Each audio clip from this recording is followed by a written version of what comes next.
Bismillahirrahmanirrahim. Alhamdulillahi Rabbil Alamin. Wassalatu wassalamu ala rasulihil amin, Nabiyyina Muhammad ibn Abdullah wa ala alihi wa sahbihi wa man sar ala nahjihi wa ihtada bihadihi wa istanna bisunnatihi ila yaumiddin, amma ba'd. Yang dihormati al-fadhil Tuan Imam dan juga pengurusi majlis, para jemaah sekalian, Assalamualaikum warahmatullahi wabarakatuh. Alhamdulillah, kita panjatkan kesyukuran pada Allah Azza wa Jalla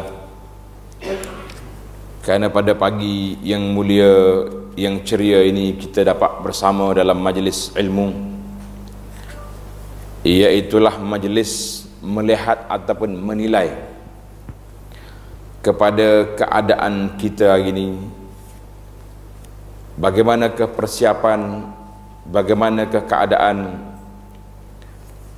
sebab manusia ni kalau tidak ditinjau, kita rasa semua yang kita buat ni sudah baik, sudah sempurna dan tidak ada masalah apa-apa.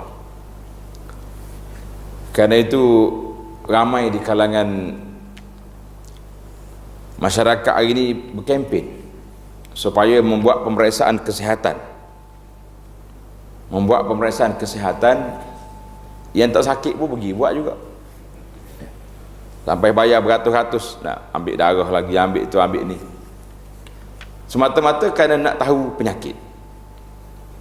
Jadi alhamdulillah, kita sebagai seorang mukmin juga perlu kepada pemeriksaan kesihatan kepada hati kita. Sebab Allah Subhanahu wa taala sebut dalam Al-Quran, A'udzubillahi minasyaitonirrajim, yauma la yanfa'u malun wala banun illa man atallaha biqalbin salim. Pada hari yang tidak memberi manfaat kepada harta benda dan anak pinak keluarga, kecuali mereka yang datang bertemu Allah Ta'ala dengan hati yang sejahtera. Maka kata di para ulama, sejahtera hati itu daripada dua perkara. Satu, dia panggil sejahtera daripada syahwat. Yang kedua, sejahtera daripada syubhat. Dia ada dua penyakit.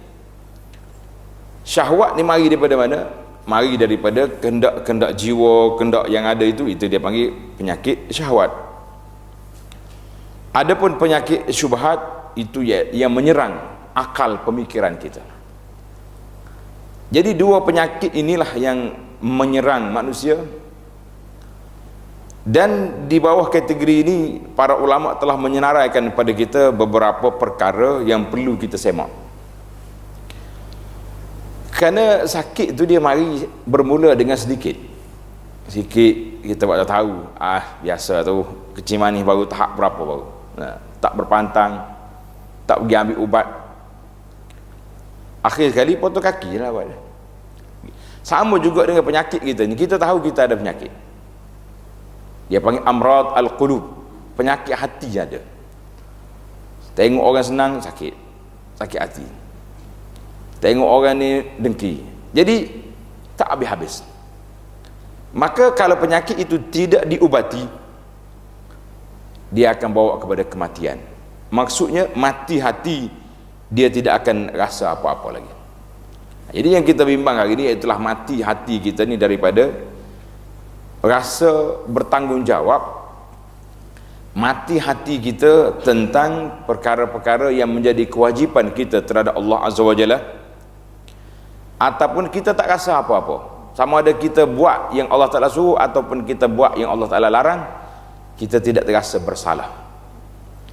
Itu dia panggil suatu perkara yang perlu kita ambil perhatian.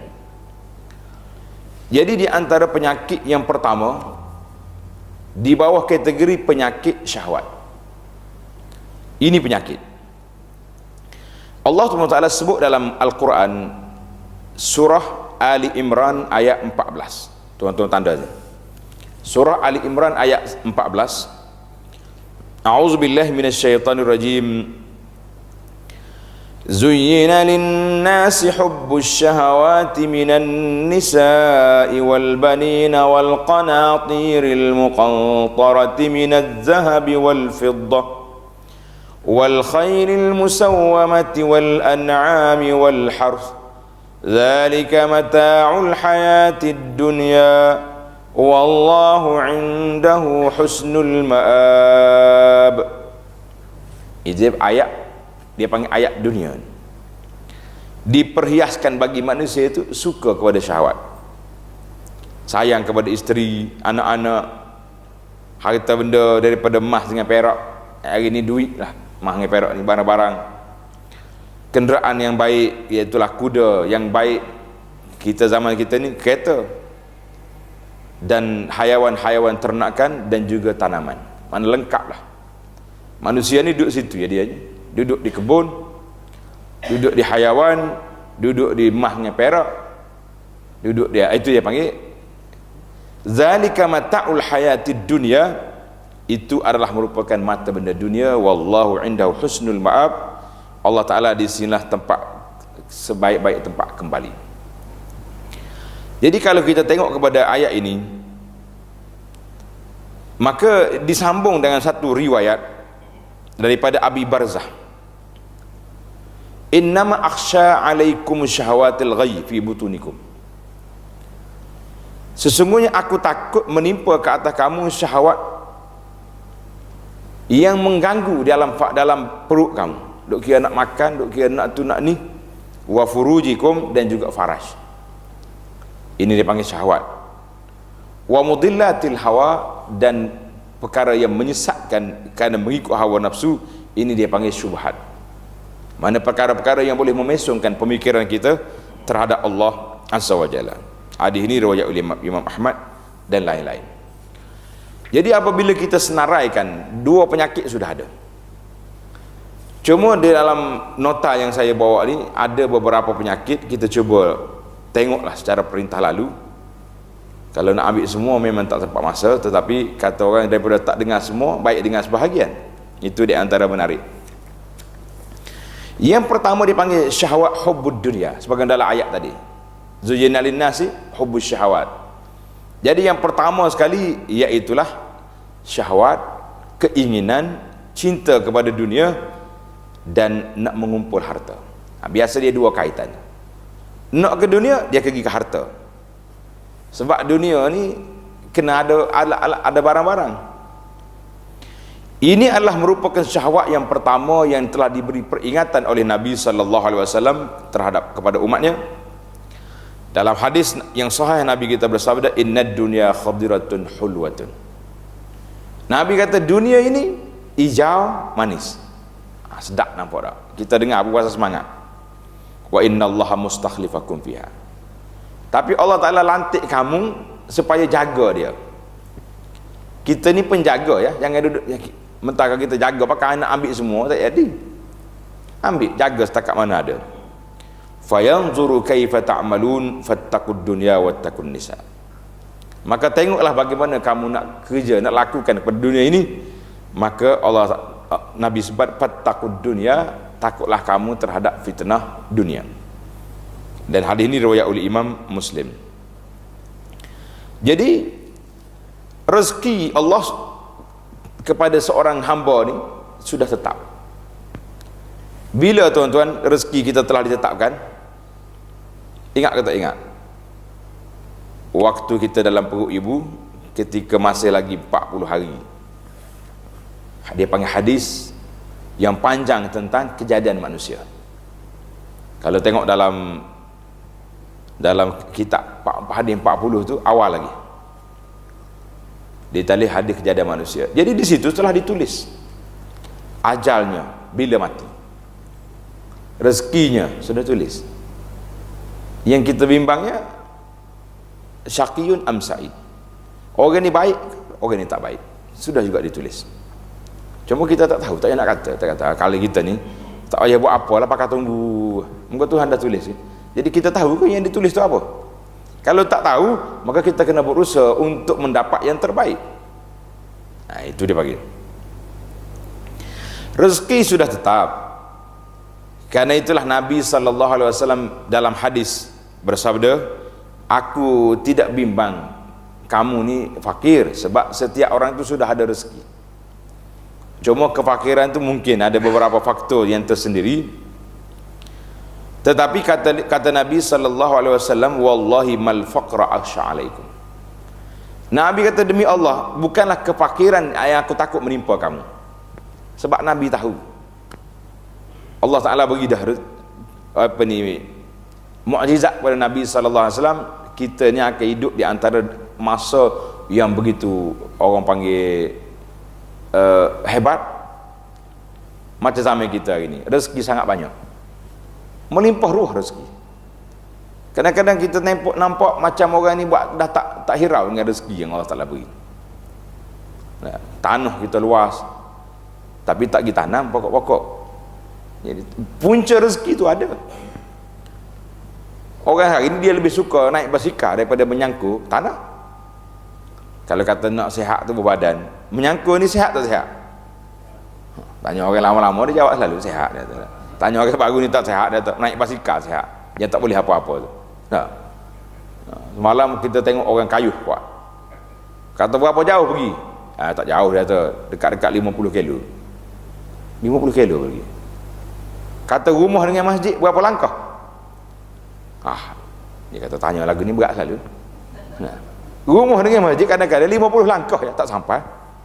Kayuh 50 kilo boleh pergi. Tengok permainan dunia. Ini masalah kita. Nabi bersumpah, wallahi mal faqra akhsha alaikum. Nabi kata, wallahi aku tidak takut kefakiran menimpa ke atas kamu, walakin akhsha an tubsata alaikumud dunya kama busitat ala man kana qablakum. Tapi aku bimbangnya takut dibentang, dibuka kepada kamu pintu dunia. Hari ini tuan-tuan, kalau kita duk tengok perkembangan dunia hari ini, manusia banyak duit ke tidak? Banyak sekali. Orang muda-muda pakai kereta-kereta besar, bangga tu, letak gambar hari-hari, duduk update dalam Facebook dia tu tak? Hari ni boleh 10,000, esok 10,000. Tapi kalau kita tanya, perniagaan apa? Dia pun tak tahu dia niaga apa. Dia berniaga ke alam maya entah benda apa. Halal ke haram pun dia duduk main mikir, jangan duduk fikir, ambil dulu. Ini panggil Nabi kata, yang aku bimbang dibuka pada kamu pintu dunia, masuk kama busitat ala man kana qablakum, sebagaimana telah dibuka ke atas orang-orang dulu daripada kamu. Orang dulu pada kita dapat dah. Fatanafasuha kama tanafasuha. Ini bimbang. Jadi kamu berlomba, berebut nak ambil dunia ni sebagaimana orang dulu nak ambil dunia. Fatuhlikakum kama ahlakatuhum, maka dunia akan membinasakan kamu sebagaimana mereka juga telah dibinasakan oleh dunia. Hadis ini riwayat oleh Imam Bukhari dan Muslim. Jadi cinta kepada dunia, kita ni hari ni kena realiti bercakap. Cuma bila sebut penyakit, kita kena tashkhis buat. Hasan Basri rahimahullahu ta'ala ketika membincangkan masalah ini, dia kata, laulam takun lana zunub, kalaulah kita ni tak berasa apa-apa, tetapi dalam hati kita ni ada perasaan cinta kepada dunia, la khashina ala anfusina, katanya kita rasa bimbang, takut ke atas diri kita terfitnah. Kenapa? Allah Ta'ala sebut dalam Quran, turiduna aradad dunya wallahu yuridul akhirah. Nak kepada dunia, tak sedangkan Allah Ta'ala nak bagi kepada kamu akhirat. Ini kita, Allah Ta'ala nak bagi akhirat, kita duk ambil dunia. Maka kata dia, ambillah kamu apa yang Allah Ta'ala nak beri. Allah Ta'ala nak duk akhirat, kita ambil akhirat. Sayyidina Umar bin Al-Khattab radhiyallahu anhu, dia ni tidak terkesan kepada godaan dunia, sebab di zaman dia pembukaan negara sangat luas. Dia panggil pembukaan negeri. Zaman Sayyidina Abu Bakar, Sayyidina Abu Bakar ni mengentas kejap je pemerintah dia. Maklum sajalah orang panggil jarak dia dengan Nabi terlalu jauh, kan? Nabi wafat, Sayyidina Abu Bakar ambil. Jadi tentulah jarak Nabi dengan Abu Bakar dari segi pentadbiran pemerintahan berbeza. Jadi Sayyidina Abu Bakar duk sibuk dengan menyusun balik keadaan manusia yang ada ni supaya stabil, orang boleh terima ini manusia biasa, bukan Nabi, tak ada wahyu. Sedikit ada kumpulan yang tak nak bayar zakat, settle yang tu dulu. Puak-puak Musailamah pula, geng-geng yang mengaku jadi Nabi pun ada juga. Dia kata Nabi tu tak ada, dah kita pula jadi Nabi. Jadi Sayyidina Abu Bakar dia tak dapat nak pergi jauh. Masa dia pendek dan dia sibuk dengan menyusun balik, menenangkan balik keadaan. Tapi zaman Sayyidina Umar radhiyallahu anhu, dia telah dapat pergi ke Syam, pergi ke negeri-negeri mana zaman dia zaman begitu banyak. Apa yang jadi? Jadi Umar telah dibawa harta mari daripada negara lain. Dia kata harta peninggalan Kisra.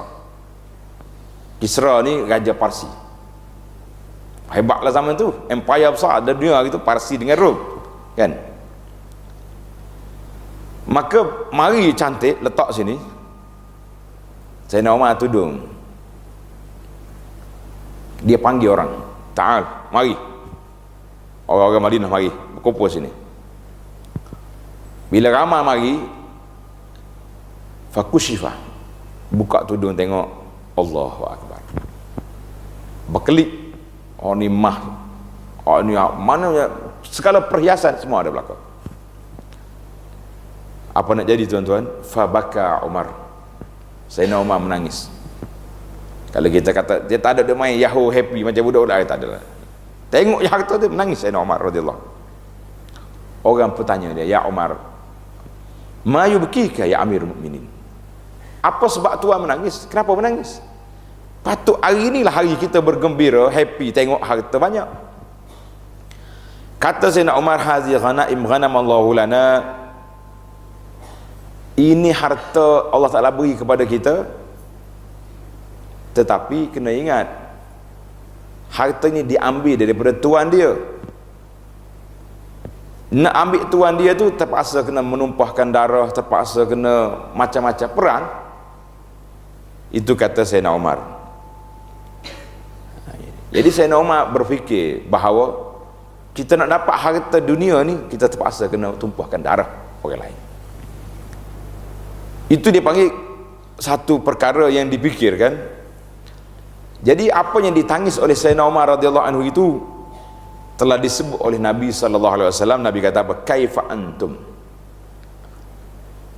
Sewaktu Nabi sallallahu alaihi wasallam dihalau keluar daripada Mekah. Tuan-tuan kena ingat, sejarah-sejarah ni memang sangat menarik untuk diingat. Dia dikejar oleh seorang Quraisy, nama dia Suraqah bin Malik. Ingat nama ni, Suraqah bin Malik bin Ju'shum. Suraqah bin Malik bila kejar Nabi sallallahu alaihi wasallam, tak sempat dekat dengan Nabi, so dia punya kaki kuda dia terjeluh masuk dalam pasir. Dia kata pelik.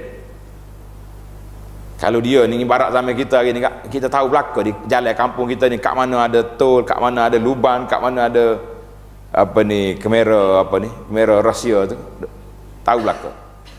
Maknanya jalan ni bukan jalan pasir jelus ni, tiba-tiba masuk. Dia angkat kuda dia, kejar sekali lagi Nabi sallallahu alaihi wasallam, dekat dengan Nabi, sekali lagi masuk. Dia kata ini bukan manusia biasa. Cepat dia boleh, di mana dia cepat tangkap. Dia kata Muhammad ni bukan manusia biasa. Dia panggil, "Ya Muhammad, halumma." Ya Muhammad, tunggu. Nabi bila orang panggil, Nabi berhenti sallallahu alaihi wasallam. Sayyidina Abu Bakar kata, orang nak kejar kita tu. Nabi kata tak apa. Bila berhenti, dia jumpa dengan Nabi sallallahu alaihi wasallam, dia suruh Nabi tulis surat bahawa Suraqah ini aman sekiranya Islam menang nanti. Subhanallah. Pasal dia dah nampak dah Nabi pergi dalam keadaan yang begitu ajaib. Maknanya bukan lari ni, pergi kerana apa? Kerana mengambil langkah, mesti dia akan balik semula. Jadi Suraqah pitah awal lagi, dia kata tulis surat. Akhir sekali Nabi kata, tanya kepada dia, kaifa antum iza futihat alaikum khazainur rum? Bagaimana perasaan kamu kalau dipakaikan kepada kamu gelang yang dipakai oleh Kisra? Kisra tu raja Parsi masa tu. Suraqah pun kejut, Kisra Anusyarwan, dia nak pastikan Kisra tu ke? Kisra raja tu, ya. Ini. Jadi zaman Sayyidina Umar berlaku benda ni. Maka Nabi sallallahu alaihi wasallam kata apa? Bagaimana perasaan kamu kalau dibuka kepada kamu gedung-gedung Parsi dengan Rom? Allahu akbar. Kita ini tak tahu gedung negara mana. Amerika lah kali tak. Negara besar dunia hari ni. Ayyu qaumin antum? Allah. Kamu bagaimanakah kamu ketika itu kalau dibuka? Kata di Abdurrahman bin Auf, sahabat yang begitu hebat, kaya, dia sendiri kada bahari tetap mikir dah. Memang dia sudah kaya. Tapi dia kata apa? Naqulu kama amarana Allah, kami akan kata sebagaimana Allah Taala sebut. Nabi kata aw ghaira zalik, tak ada hal lain ke? Ya, Nabi menekankan di sini bahawa godaan ini jarang orang lepas. Nabi kata tatanafasun, kamu akan berlomba-lomba untuk nak mengejarnya. Summa tatahasadun, kemudian kamu akan berhasad. Summa tatadabarun, kemudian kamu akan putuskan hubungan. Sebab kita sudah mari cerita yang tadi. Jadi para jemaah sekalian, ini disebut kepada kita tentang betapa bahayanya keadaan yang tersebut. Maka godaan ini Nabi sallallahu alaihi wasallam gambarkan kepada kita para jemaah betapa bahaya yang menanti ini. Nabi kita beri gambaran, badiru bil a'mal. Nabi kata segeralah kamu beramal, segeralah kamu beramal. Jadi kita hari ini pun kena segera beramal, sebab fitanan kaqita'il lailil muslim, selagi akan datang suatu masa fitnah seperti malam yang gelap. Kalau Nabi SAW kata malam, cukup dah, malam itu memang gelap, tapi Nabi tambah lagi lailil muslim, malam yang gelap. Kenapa? Nak gambarkan fitnah yang akan mari ini sangat-sangat bahaya. Mana kalau orang kata malam sama-sama ada bulan nampak lagi, ini tak ada apa dah, gelap. Yusbihur rajulu mu'min. Pagi-paginya seorang itu jadi mukmin, dia mari solat, dia baca syahadah, dia beriman. Lepas pada solat, keluar daripada masjid, pergi ke mana geng-geng dia, jumpa dengan kawan-kawan, duk bercakap tentang Islam, wa yumsi kafiran, pada petangnya jadi kafir. Na'udzubillah. Wa yumsi mu'minan wa yusbihu kafiran, ataupun sebaliknya, ada orang pagi yang beriman, petang kafir. Ada orang yang petang beriman, paginya kafir. Sebab apa? Ini sebab yabi'u dinahu bi'aradin minad dunya, kerana mereka ini nak jual agamanya dengan mata benda dunia. Hari ni mana ada orang takut? Zaman kita ni ada orang takut tak? Tak takut mana? Nak mengeluarkan pandangan-pandangan yang pelik-pelik. Allahu Akbar, tak usah kata apalah. Ini bila mari fitnah kartun. Siapa ada cerita fitnah kartun sini? Dia panggil Pokemon. Pokemon orang tua-tua tak jumpa lah. Tapi kalau anak-anak kita jangan main. Kalau tengok duduk bawa telefon, kejar sana sini tu, tangkap dia. Jangan tangkap Pokemon, tangkap dia. Tangkap anak tu. Dia sudah masuk, dia sudah dirasuk oleh syaitan kartun. Ini bukan.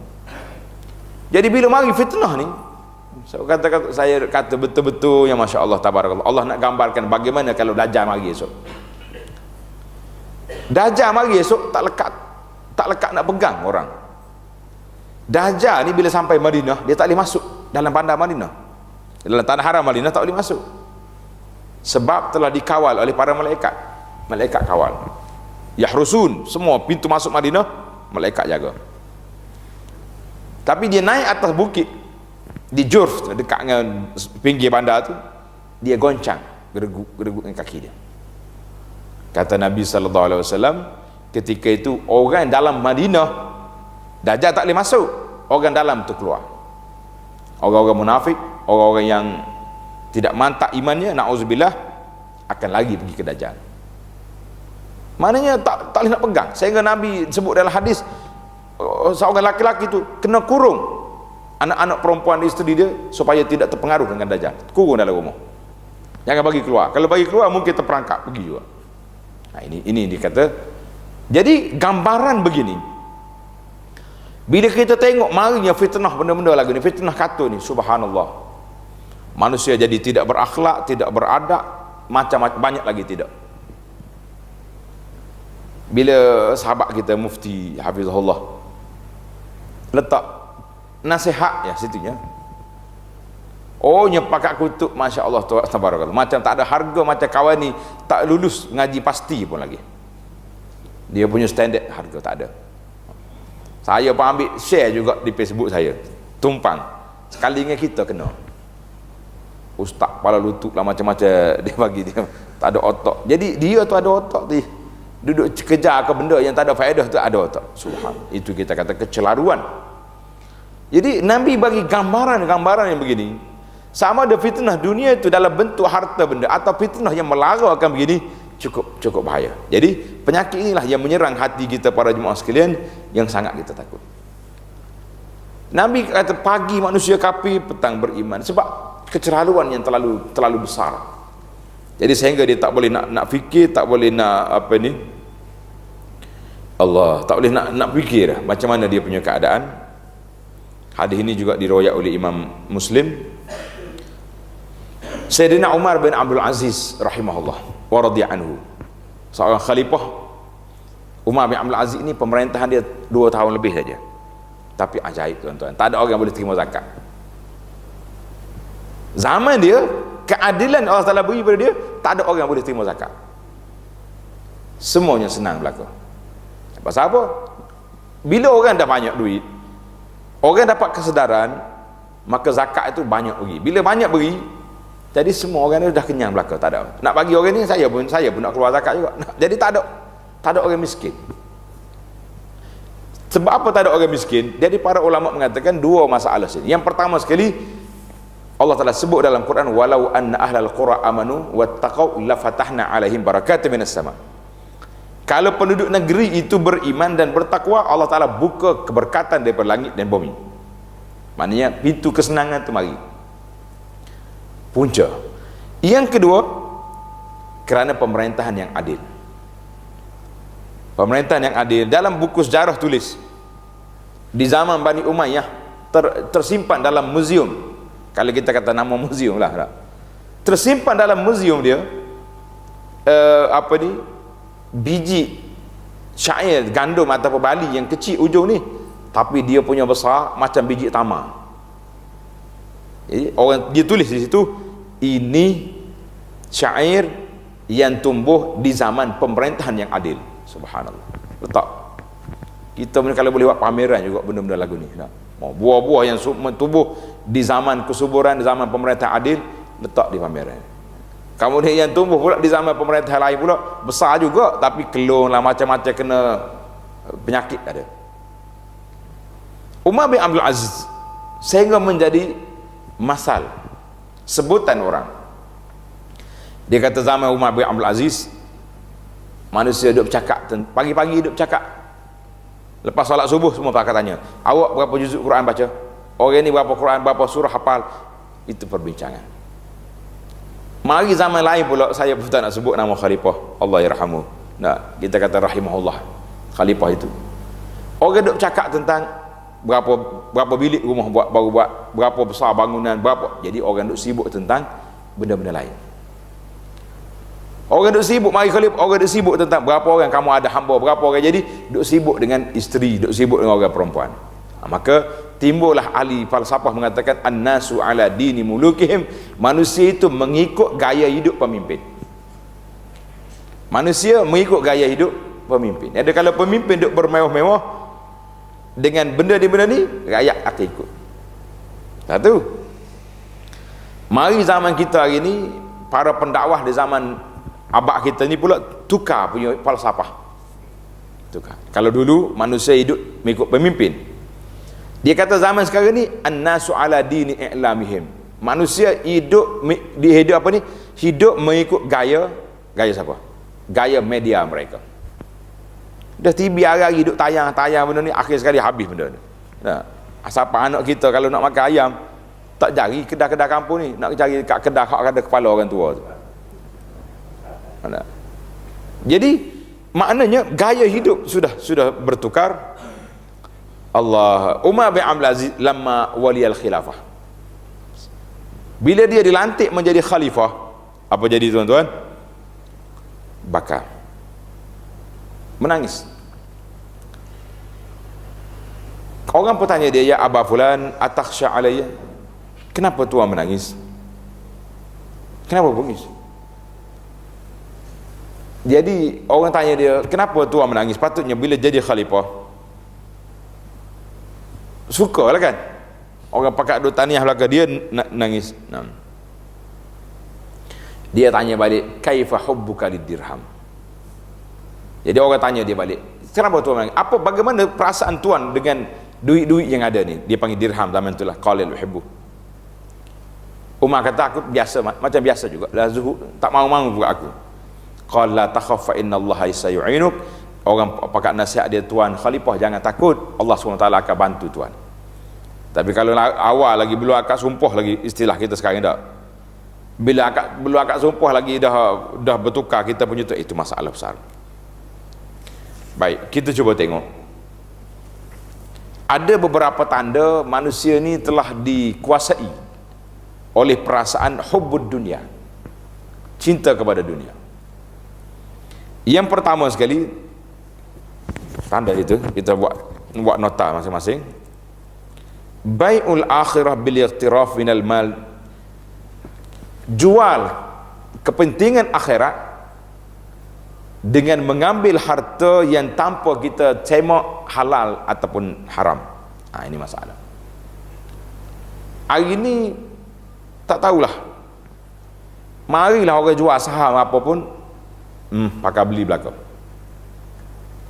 Cuma bagi saya, perkembangan yang berlaku dalam negara, dan kita nampak masyarakat umat ini sendiri masih lagi nak kepada Islam. Bila pegawai-pegawai yang bekerja dapat tukar kepada patuh syariah, dia panggil KWSP, nampak manusia ni berebut, berlomba-lomba pakat. Hari pertama tu panjang beratur, maknanya aku tak nak tangguh dah. Bila tanya sahabat-sahabat ni kenapa sampai berebut banyak hari lagi kan, saya tak bimbang, takut mati petang ni belum tukar lagi kepada patuh syariah, bermakna saya reda saya ni akaun saya duduk dalam yang tak patuh. Subhanallah, itu kesedaran masyarakat begitu tinggi. Maknanya umat ini masih ada kebaikan. Kuntum khaira ummatin, ayat Quran itu turun untuk kita. Jangan kata itu untuk sahabat-sahabat Nabi lah, selagi tak kiamat Quran tu masih valid, masih terpakai. Jadi kita kena letak positif. Dia kata binasa habis dah umat Muhammad lah. Sampai dalam riwayat kata siapa dia membinasakan umat ini, dialah membinasakan. Kita kena kata umat dalam keadaan begini, tapi ruang kebaikan masih ada ke tidak? Masih ada. Karena itu saya bila mari musim haji, orang pakat nak pergi Mekah lagi. Kita pun uzur pun rasa nak pergi juga Mekah. Tapi dia panggil kota petugas lain lah. Kalau kota tak petugas ni payah nak dapat kan, sampai 5-6 tahun tunggu pun tak dapat lagi. Jadi kita yang diberi peluang oleh Allah SWT melalui kota tersebut, dia panggil kota petugas. Apa yang saya nak sebut di sini iaitulah manusia tu masih lagi dalam kebaikan. Bila dia nak pergi ke Mekah, sanggup meninggalkan tamu-tamu yang muda-muda, anak kecil-kecil. Allah, hari-hari duduk nalipur anak duduk Mekah juga, duduk mengalir air mata kat lobi hotel tu, duduk ingat anak. Tapi nak pergi juga, tinggal dengan siapa, dengan nenek lah, macam-macam tinggal. Yang penting ada perjuangan dia. Dan bila orang ni tercuik hati dia untuk nak pergi di atas dasar nak menunaikan tanggungjawab dia kepada Allah Azza wa Jalla, maka saya letakkan positifnya masyarakat. Karena itulah kita pergi untuk nak mendidik supaya mengerjakan haji ini, biarlah mereka mendapat haji mabrur, kerana di bawah kategori itu manusia ini masih lagi duduk di bawah rahmat Allah Azza wa Jalla. Rahmat Allah. Jangan kita tutup pintu rahmat Allah SWT. Jangan kata manusia hari ini rusak binasa dah, tak. Nabi kita larang daripada kita kata binasa habis umat ini, sebab siapa dia kata lagi tu, dialah yang membinasakan. Cuma ada yang binasa, cuma jangan kita yang jatuh hukum. Nabi kata apa dalam hadis ni? La ya'tiyanna 'alan nasi zamanun la yubalil mar'u mimma akhazal mal. Allah. Selagi akan satu masa zaman manusia tidak peduli dari mana dia dapat harta. Yang pentingnya masuk. Amin halalin amin haram. Hadis ni riwayat oleh Imam Bukhari rahimahullah taala daripada Abu Hurairah. Jadi kata di para ulama yang menulis hadis ini mengatakan bihadza zaman itu, zaman yang Nabi kata layati akan datang itu sampai dah zaman kita hari ni. Ni penulis ni bukan zaman kita ni, beratus tahun lepas ia mengatakan zaman dia sampai dah. Saya pernah baca kenyataan Imam Al-Ghazali rahimahullahu taala. Imam Al-Ghazali ni mati tahun berapa? Kita kena ingat imam besar-besar ni. Imam Syafi'i mati tahun 204. Imam Ghazali mati tahun 505. Itu sejarah. Kena buat. Sekali-sekala kena ada juga kertas-kertas tulisan. Imam Ghazali tahun 505, maknanya baru permulaan kurun yang ke-6. Dia kata di zaman dia ni sudah berlaku kerusakan banyak dalam masyarakat. Lepas tu kita yang kurun 14, kurun 15 ni kita nak kata baik. Kerusakan itu berterusan berlaku, tetapi kebaikan itu masih lagi wujud. Itu yang pertama, tanda hubbud dunia. Yang kedua, al-hasad. Kalau ada sifat dengki, hasad kepada orang, itu berpunca mari daripada mana? Mari daripada hubbud dunia. Tengok orang dapat harta, tengok dapat pangkat, tengok orang dapat kebaikan, hati kita ni mendidih, gelegak kata orang, panasnya, sakit hatinya kita, sebab tidak reda dengan apa yang Allah rezekikan kepada dia. Itu dia panggil, kalau selalu siapa perasaan ini adalah hati, hasad ini, itu tanda orang itu hubbud dunia. Ini kita rasa hari takut hari ni. Kita tengok orang senang, mari tak mari perasaan hasad. Allah dia tu boleh pula bercakap. Kalau kadang bercakap tu dalam masjid tu. Nah. Dalam hadis Nabi kata apa? Wala yajtami'ani fi qalbi 'abdin al-iman wal hasad. Tidak terkumpul dalam hati seorang mukmin dua sifat. Sifat yang pertama iman, sifat yang kedua hasad. Manakala lagi ada dah sifat ini dalam hati kita, bermakna kita tidak benar-benar beriman kepada Allah Azza wa Jalla. Iman ada, tapi tidak mantap. Jadi bagaimana kita nak buang, nak kikis perasaan yang tak baik ini, macam mana? Jadi inilah yang kita berusaha, yang kita kena belajar, kita kena muhasabah supaya dapat hilangkan penyakit yang besar ini. Kadang-kadang kita tak perasan, tak tahu ada penyakit berat dalam jiwa kita, tak tahu. Tapi bila kita rasa tengok orang sakit hati, dengki dengan orang, hasad dengan orang, kalau boleh kak, orang-orang yang kita benci, tak suka tu, kalau nampak dia senang tu, berasa nak cari tuk bomo selalu dah. Biar kalau dia berniaga untung, biar bankrupt. Kalau dia nampak happy, bahagia, biar dia macam-macam perasaan nak menghilangkan nikmat orang. Itu dia panggil dalam hati tak tahu apa benda. Yang ketiga, kasratul hadisi anha. Tanda cinta dunia, banyak bercakap tentang dia. Banyak bercakap tentang dunia. Kalau duduk dengan dia agak tak ada projek tu, projek ni. Saham tu, saham ni. Jadi itu dia panggil tanda orang tu sayang. Kerana kata di para pengkaji mengatakan man ahabba syai'an aktsara min zikrihi.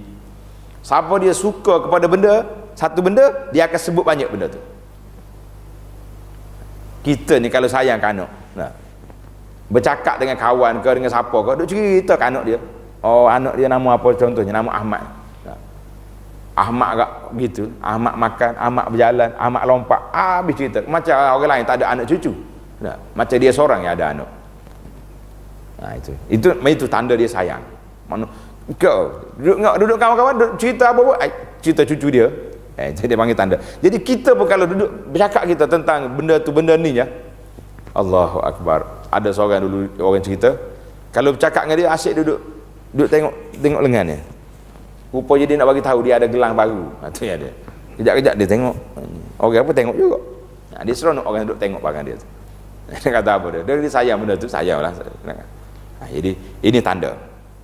Tak ada lagi kita tak. Alhamdulillah kita tak banyak bercakap tentang dunia ni. Maknanya tidak begitu di kecintaan tu semua orang ada.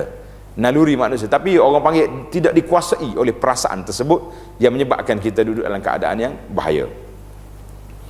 Yang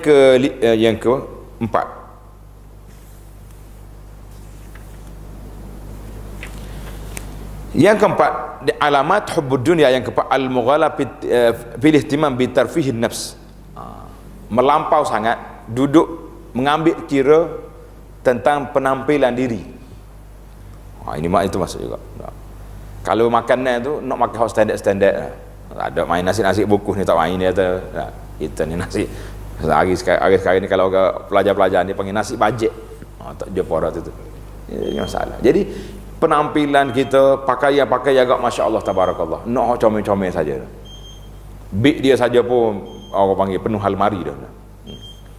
Sampai mereka nak boleh keluar zakat. Cuma tak tahu berapa zakat beg ni. Mungkin tak ada nisab zakat kan. Jadi kalau ada zakat ni, coba kita tengok lembu 30 ekor kena. Kambing ada berapa dia punya nisab zakat 40 ekor. Jadi beg kita kalau ada 40 kena zakat dah tu. Mana banyaknya cerita ibarat katanya. Jadi dia kata ustaz jangan duk marah, ini dia tengok baju. Tak, baju warna merah tak kena pakai bawa beg warna biru. Jadi tak boleh. Jadi terlalu tidak salah itu naluri mas, tapi terlalu ihtimam, mengambil berat sangat dengan benda-benda ni, itu pun satu penyakit juga. Itu dia panggil tanda cinta dunia. Allahu Akbar. Nabi SAW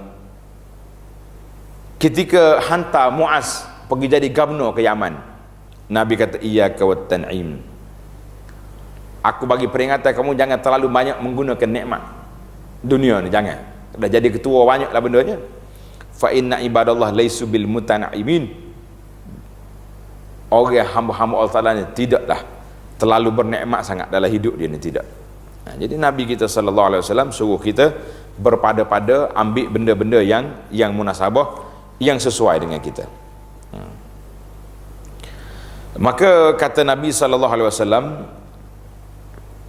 innama yakfika min jam'il mal khadim wa markab fi sabilillah. Cukuplah kita kumpul dunia ni dengan ada khadam, mana ada pembantu kita ni, dan ada kenderaan untuk kita pergi berperang fi sabilillah. Cuma kata dia Yahya bin Muaz, seorang ulama, dia kata apa? Jangan terlalu mencerca dunia. Kalau tengok marah lalu, ni dunia berlaku tak? Sebab apa? Ad-dunya khazanatullah. Dunia ini sebenarnya gedung segala nikmat yang Allah Taala letak dalam dunia ni. Jadi jangan kita apa? Sebab apa? Semua benda atas dunia ni, batu, kayu, pokok, duk bertasbih pada Allah Azza wa Jalla. Jadi kalau kita cerita dunia semata-mata tak boleh. Kita cerita maknanya pengambilan dunia yang terlalu melampau, itu yang disebut oleh para ulama supaya kita jangan buat. Jadi baiklah, timbul lagi soalan, habis nak buat macam mana? Pakai lari duduk dalam petapa dalam gua gini kak? Lah, para ulama mengatakan tidak syarat supaya kita selamat daripada godaan dunia ni kita lari, bawa diri pergi duduk dalam gua betapa sana sini, tidak. Tetapi yang kita naknya iaitulah merealisasikan perasaan zuhud dalam hati.